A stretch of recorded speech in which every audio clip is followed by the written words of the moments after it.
안녕하세요. 법무법인 후민의 민성호 변호사입니다. 오늘은 고소장을 잘 작성하는 방법, 고소장을 아무렇게나 작성하면 안 되는 이유에 대해서 설명을 드리겠습니다. 고소를 하는 이유는 상대방을 처벌받게 하기 위한 것이죠. 또 이제 부수적으로는 고소 취하를 조건으로 피해를 배상받기 위한 목적이 있는 경우도 많죠. 그런데 막상 고소를 했는데 경찰에서 불송치가 나오거나 아니면 검찰에서 불기소 처분이 나오는 경우에는 이 사건은 범죄가 아니라는 게 증명이 되는 셈이라서 오히려 가해자가 의기양양해지고 또 민사소송에서 불리하게 작용하는 등 피해를 배상받기가 더 곤란해지는 상황이 초래될 수가 있습니다. 많은 분들이 고소는 그냥 경찰서에 찾아가서 내가 이 사람한테 이런 범죄를 당했으니 수사를 해서 처벌해주세요 이렇게 하면은 경찰이 알아서 수사를 해서 처벌받을 수 있게 해줄 거다 이렇게 생각하시는 경우가 많은 것 같습니다.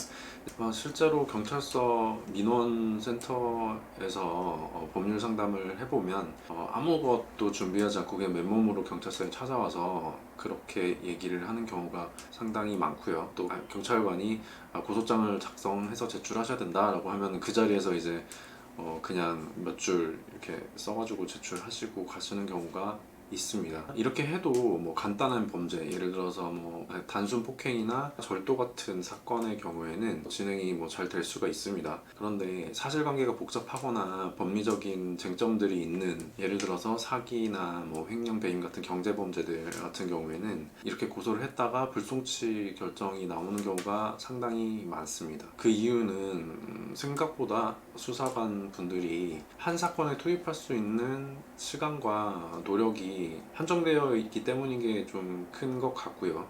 물론 뭐 사건이 아무리 많아도 뭐 밤에 야근을 해가면서까지 샅샅이 증거 수집을 해서 기소될 수 있도록 노력을 뭐 다 해주시는 분들도 많겠지만 특히 최근에 검경 수사권 조정이 이루어지고 나서는 제가 알기로 경찰 수사관 분들이 담당하는 사건들이 더 많아졌고 이에 따라서 업무량이 폭증을 한 것으로 알고 있습니다. 그렇기 때문에 지금은 사실 예전보다 더욱 더 고소장을 잘 작성을 하셔서 제출을 하시는 게 더 중요해진 것 같고요. 그렇다면 고소장은 어떻게 작성을 해야 수사가 원활하게 진행이 되고 또 기소로 이어질 수 있냐, 이거에 대해서 말씀을 드리겠습니다. 우선 양식은 변호사들이 쓰는 양식이랑은 좀 다르긴 한데 그냥 아무렇게나 쓰지 마시고요. 경찰 민원 포탈에 들어가시면 민원 서식이 있습니다. 그 민원 서식 중에서 수사 탭으로 들어가시면 이렇게 경찰 고소장 양식을 다운받으실 수 있습니다. 이걸 사용하시면 되고요. 여기에 보시면 고소인, 피고소인, 인적사항 기재란이 있습니다. 많은 경우에 피고소인, 즉 이제 가해자의 인적사항을 뭐 전부 모르는 경우가 많아요. 뭐 이름 정도는 알지만 아니면 뭐 핸드폰 번호 정도까지만 알거나, 이런 경우에는 그 사람을 특정할 수 있는 모든 알고 계신 정보를 쓰시면 되겠습니다. 다음으로 고소 취지랑 범죄 사실란이 나오는데요.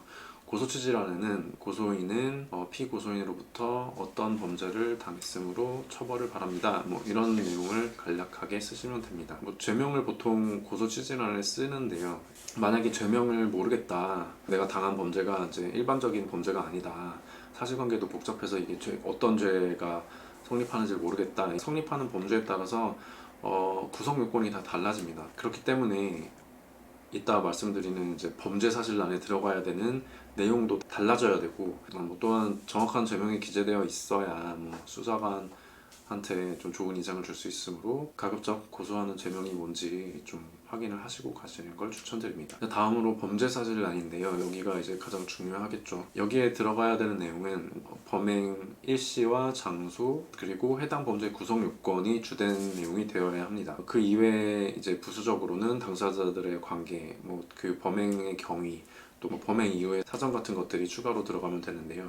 여기서 이제 가장 중요한 구성 요건이란, 뭐 쉽게 말씀드리자면 각 범죄마다 어떤 요소들이 갖춰져야지 죄가 성립을 합니다. 이걸 구성 요건이라고 부르고요. 예를 들어서 사기의 경우에는 뭐 기망행위, 처분행위, 인과관계, 고의, 뭐 이런 것들이 구성 요건이 되겠습니다. 근데 전문가가 아닌 이상 각 범죄마다 구성 요건이 뭔지를 정확하게 알기가 어렵고 더욱이 이 구성 요건들을 자기 사건에 대입해서 정확하게 고소장에 기재를 하기가 어렵기 때문에 이 부분을 작성하실 때에는 인터넷에 법률구조공단 홈페이지에 들어가 보시면 이렇게 법률 서식 탭이 있습니다.